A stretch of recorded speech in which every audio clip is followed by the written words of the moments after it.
da segunda série, sejam muito bem-vindos à aula de itinerário formativo de aprofundamento, ciências humanas e sociais aplicadas. Eu sou a professora Shirley Botelho, do componente de História. Olá, sejam todos e todas muito bem-vindos e bem-vindas ao Centro de Mídia de Educação do Amazonas, para o nosso itinerário formativo de aprofundamento de ciências humanas e sociais aplicada. Eu sou o professor Josino Malagueta, do componente de Sociologia, e agora vamos ver o nosso objeto de conhecimento. Na aula de número 1, o objeto de conhecimento é identidades indígenas e não indígenas, e como detalhamento nós temos a formação das identidades amazônicas, influências da colonização de exploração econômica, as múltiplas culturas e pensares das identidades indígenas e não indígenas amazônicas. Então, vamos para a nossa aula.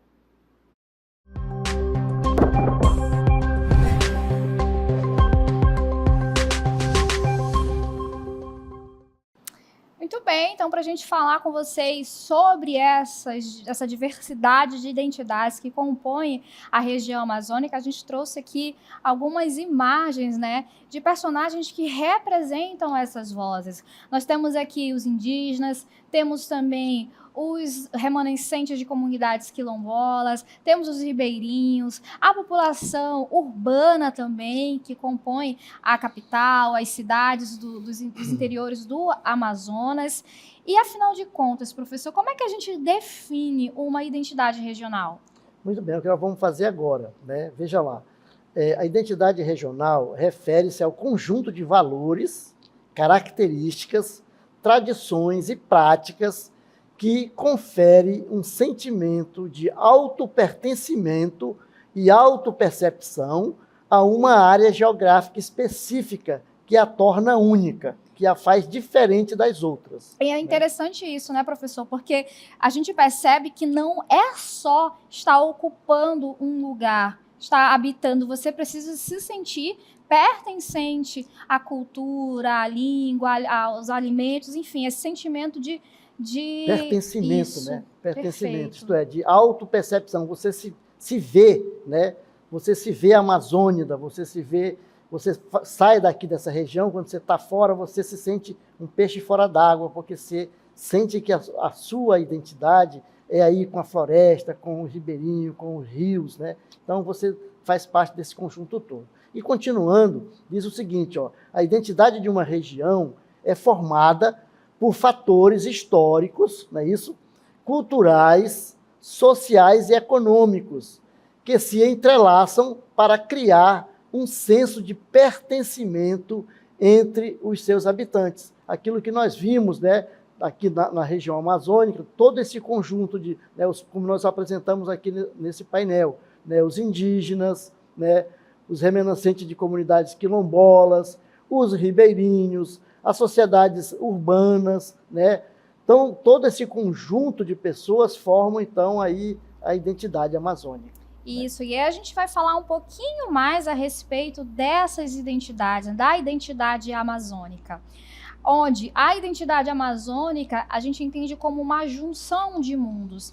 É o fruto da união de povos originários, populações ribeirinhas, quilombolas e descendentes de nordestinos, europeus e sírio-libaneses que, em determinados contextos históricos, vieram para a região norte e, a partir daí, dessas trocas culturais, a partir dessas vivências, a partir dessa história compartilhada, formou-se, portanto, essa identidade amazônica. Lembrando que os povos indígenas, são esses, dentro desse conjunto de populações, de culturas, são aqueles que primeiro estiveram aqui e formam essa matriz, professor, da Exatamente. identidade. É interessante como que a identidade ela se modifica, Porque no princípio nós tínhamos então uma identidade única de povos originários, que era composta de várias etnias, vários grupos étnicos, como os apurinãs, os tucanos, os barés, Então formava esse mosaico, só que com a presença da colonização foi reformulada, nós criamos uma nova identidade, Então nós temos uma nova identidade a partir da colonização, que é o que nós temos agora, Isso mesmo. E continuando aqui, a gente vai trazendo um apanhado histórico a respeito da construção dessas identidades. Muito bem, olha lá, a Amazônia é um olhar ao passado, voltar um pouco na história, né? Vejam lá, antes da chegada dos colonizadores europeus, a Amazônia era habitada por diversas nações indígenas, que são chamados povos originários, aquilo que eu já tinha colocado inicialmente, né? Esse grupo, então, nós tínhamos uma identidade originária, né, composta por essa multiplicidade de povos, porque quando se fala de indígenas, as pessoas colocam tudo no mesmo patamar, como se fosse um grupo só, né? Indígenas. Não, cada nação dessa tem a sua própria língua, tem a sua própria cultura, a sua própria história, né? Então, os seus próprios saberes. Então, esse conjunto, primeiro, formado pelos povos originários, né, que foi depois se reformulando, criando uma nova identidade. Né? Isso mesmo. Como o professor mencionou agora, a gente vai aqui para o texto para ratificar essa fala, porque a gente tem aqui, olha, que cada uma dessas nações, ela falava ali a sua própria língua, tinha sua cultura, saberes e formas de se relacionar com a natureza, com a floresta. E é importante a gente enfatizar isso que o professor Josino falava agora, porque no senso comum ainda hoje se tem em mente que os povos indígenas, eles são uma coisa só, uma coisa homogênea, e não. Cada povo, cada etnia, cada comunidade, ela vai ter as suas culturas, a sua língua, as suas formas de comungar, as suas próprias leis, costumes. Então, a gente precisa entender que existe uma grande diversidade dentro desse conjunto das comunidades indígenas, das populações indígenas no Brasil. Exatamente. Então, a Amazônia ela é esse mosaico, né? É um mosaico de culturas, né? Culturas indígenas, culturas de povos originários. Não? Então, vejam lá. De fato, né, o território era um verdadeiro mosaico de identidades. Nós tínhamos aqui na Amazônia várias identidades indígenas. Nós temos aí, vou citar alguns nomes, né, por exemplo, né, os apurinãs, os jamamadis, né, os tucanos, os barés, os manaós, os parintintins, né, tudo isso aí, imagina, não dá nem para falar todos aqui que a gente não lembra todos, né? Mas veja todo esse mosaico que tinha aí. Então, o território amazônico era formado por essas identidades todas aí que nós colocamos. Mas aí, como é que aconteceu? O que veio depois? Então, e é interessante a gente notar, professor, que nesse processo, quando os europeus eles chegam aqui a partir do século XVI e eles se deparam com essa grande quantidade de comunidades indígenas, de povos indígenas, eles vão usar justamente dessa divergência que havia entre comunidades rivais, né? E eles vão utilizar dessa rivalidade para colocar uns contra os outros, para guerrear, e isso facilitou esse processo de colonização e dominação europeia sobre a população indígena. Muito bem, então vejam lá, a colonização e a exploração econômica. Então, os colonizadores chegaram aqui para explorar economicamente a região, né? Também para colonizar no sentido da catequese, né? Mas a catequese vinha como forma de amansamento, né? De amansar os indígenas, entre aspas aqui, né? A partir do século XVII, com a chegada dos portugueses, aconteceu uma mudança drástica no cenário da região, né? Aquela região montada com aquele mosaico de povos originários, de identidades diferentes, ela foi então, veio para cá, foi adentrada na região, outras pessoas, outros povos, né, outros grupos de pessoas. Então, a colonização, né, do europeu. Então, a colonização na Amazônia não foi como a de outras partes do Brasil, né? Ela foi marcada principalmente pela exploração econômica de produtos naturais. Vejam lá nas outras regiões brasileiras, veio primeiro aí, foram cultivar, né? A cana-de-açúcar, depois exploração de ouro, né? Aqui eles estavam atrás exatamente dos produtos da natureza, como, por exemplo, as chamadas drogas do sertão, não é isso? que eram aí o cravo, a canela, o guaraná, o cacau, né? E mais tarde veio a borracha, não é isso? Isso, e isso é importante a gente dimensionar, essa diferença. Você estava perguntando, mas por que tem essa diferença dessa exploração da Amazônia para o restante do Brasil? A gente tem que entender que as questões geográficas, as questões climáticas, elas também vão influenciar nessas questões econômicas. Então, como não havia um solo adequado para o plantio da cana ou do café, essa região ela ficou, inclusive, foi deixada de lado pelos colonizadores portugueses por muito tempo, né? E aí, a partir do momento em que eles percebem a necessidade de ocupar, de fato, a região por conta da exploração de outras nações, então eles vão buscar uma alternativa econômica para efetivar essa exploração, e aí a gente tem a questão das drogas do sertão.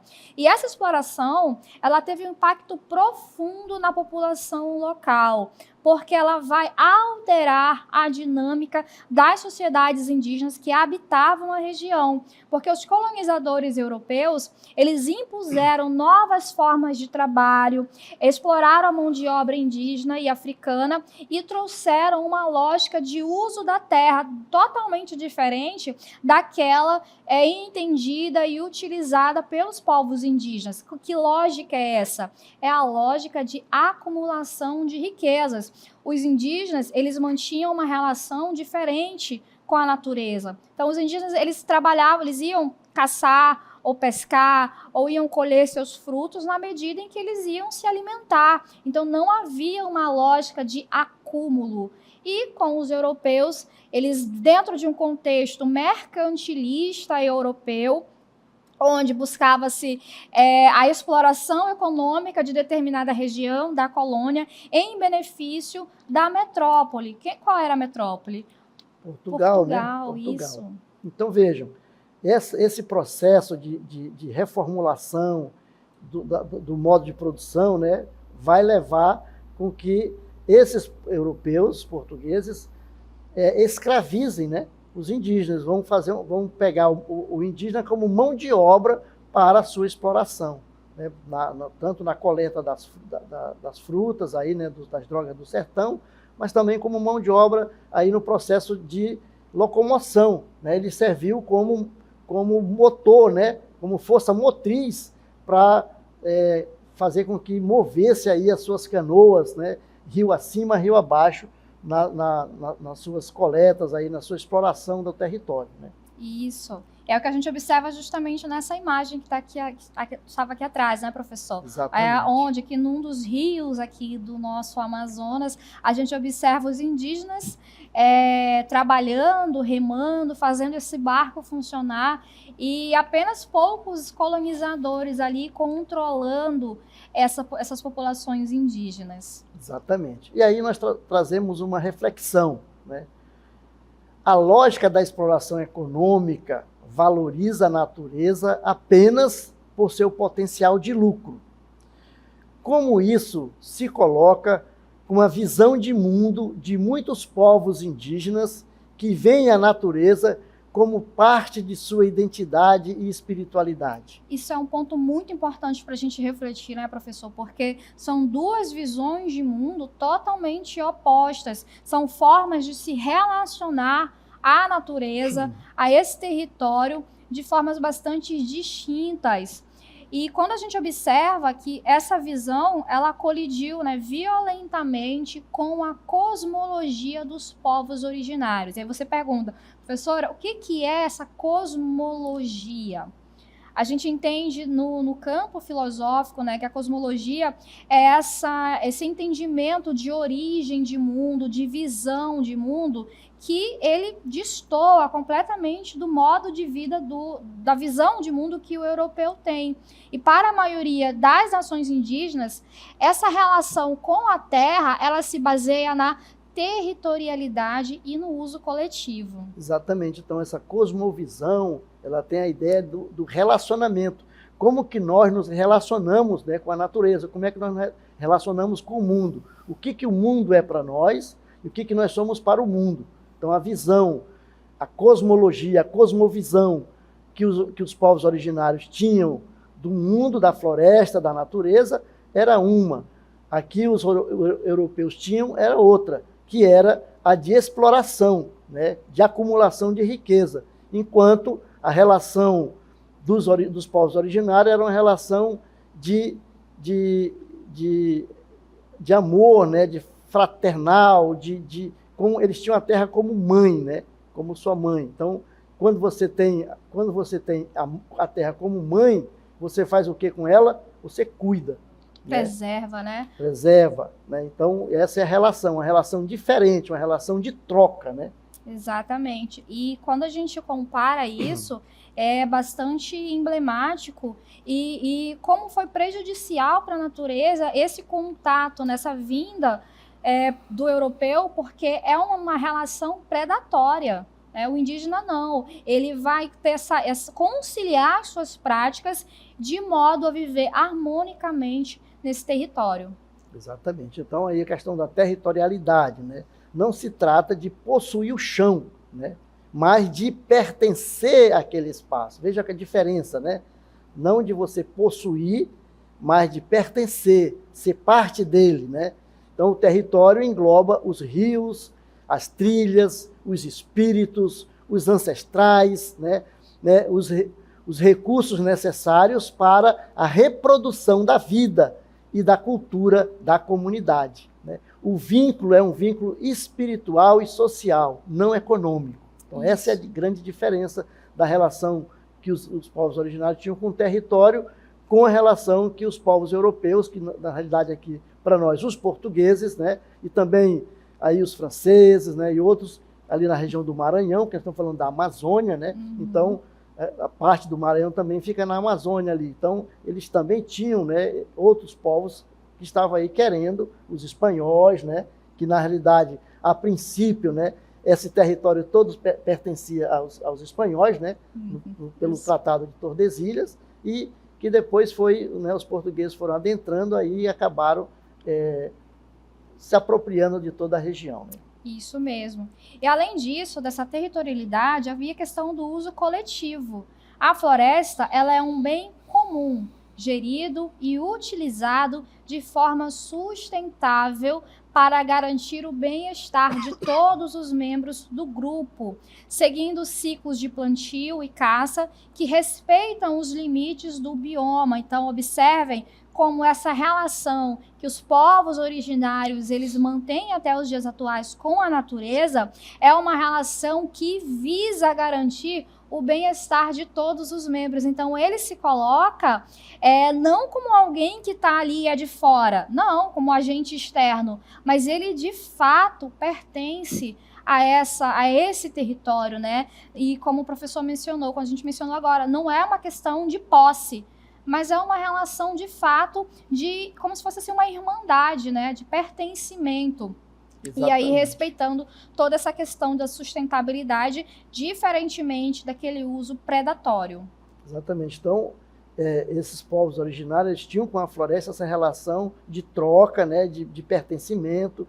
Você não se sente fora, né? Nós que temos a cultura judaico-cristã, nós vemos o mundo como algo que nós temos que dominar, né? Nós temos que ter senhor, né? Lá o que está no Gênesis, né?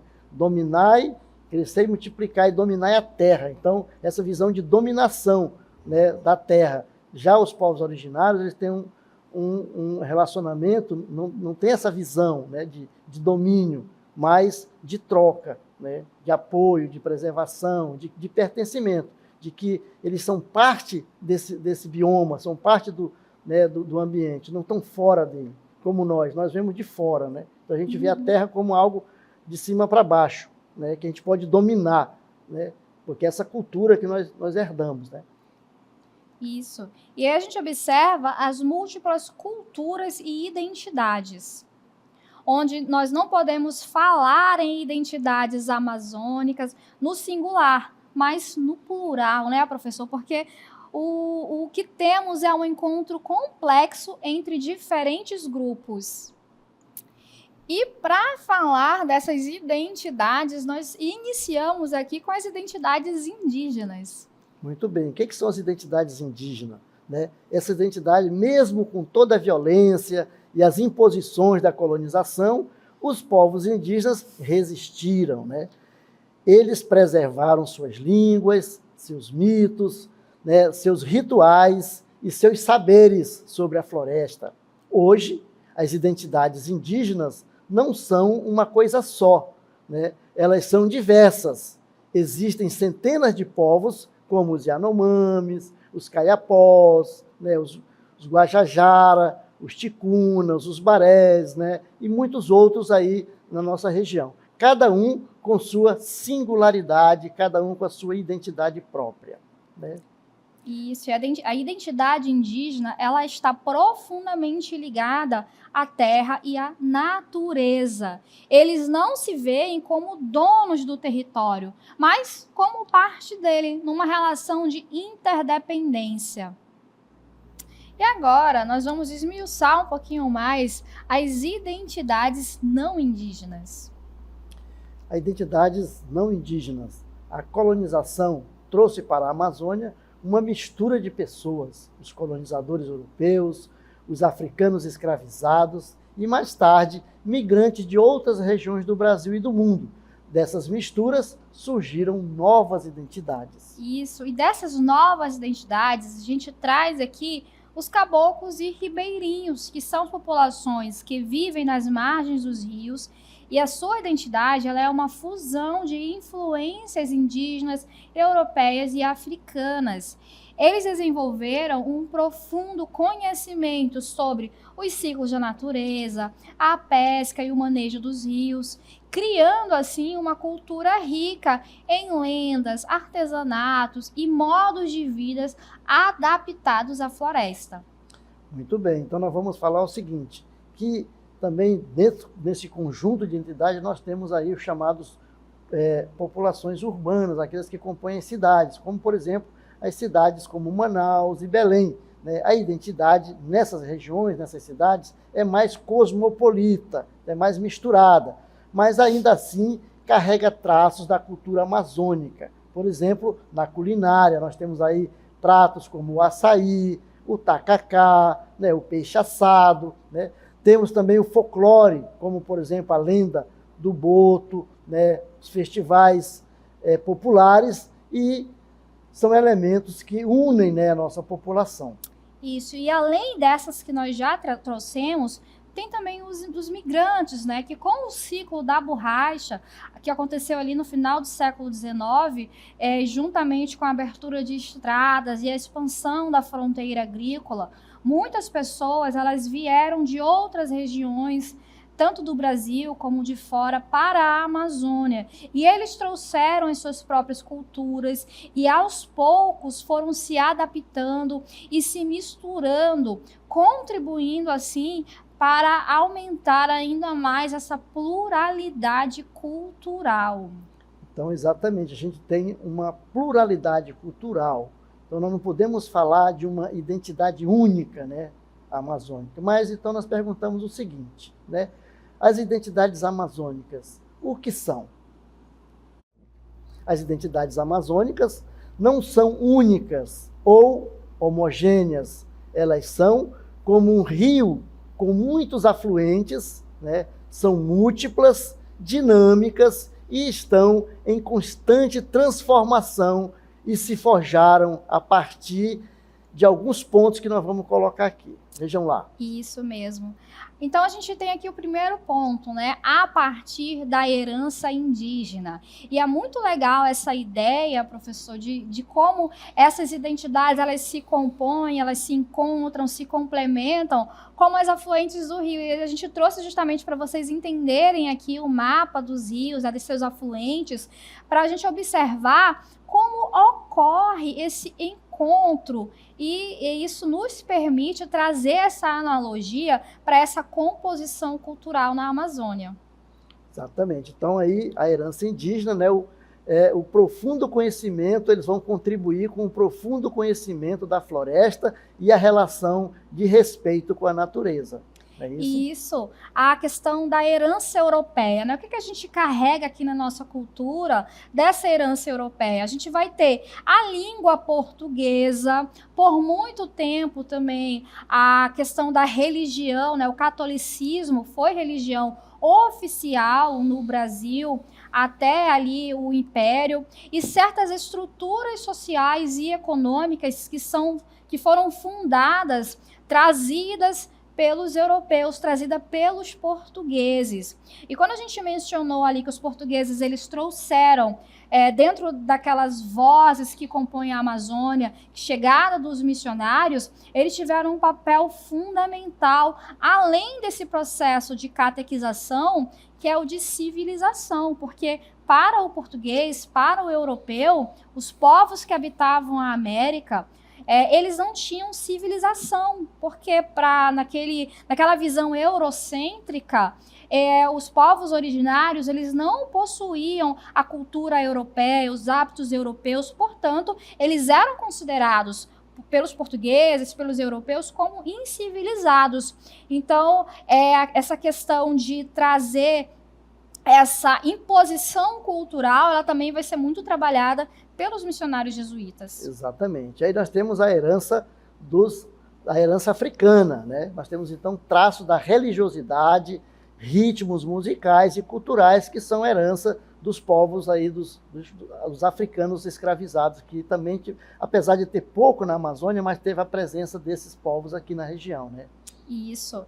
Então, também, além da herança africana que a gente mencionou, também há influência de outros povos, como os migrantes, né, de todas as partes do Brasil e do mundo, que em determinados momentos históricos vieram para a Amazônia, vieram para essa região e continuam vindo, né, professor? Exatamente. E trazendo essas misturas culturais. O que a gente observa aqui, nós temos aqui a herança indígena, europeia, africana, a influência de outros povos, tanto aqui do Brasil quanto de outros lugares do mundo, e como ela é complexa, né, professor? Exatamente. Como essa identidade que é múltipla, que é diversa, ela se faz presente por conta dessa junção de diferentes povos. Exatamente. Então a gente pode falar o seguinte, que não existe uma identidade amazônica, né? Existem identidades amazônicas, né, que compõem, né, esse território todo que está aí,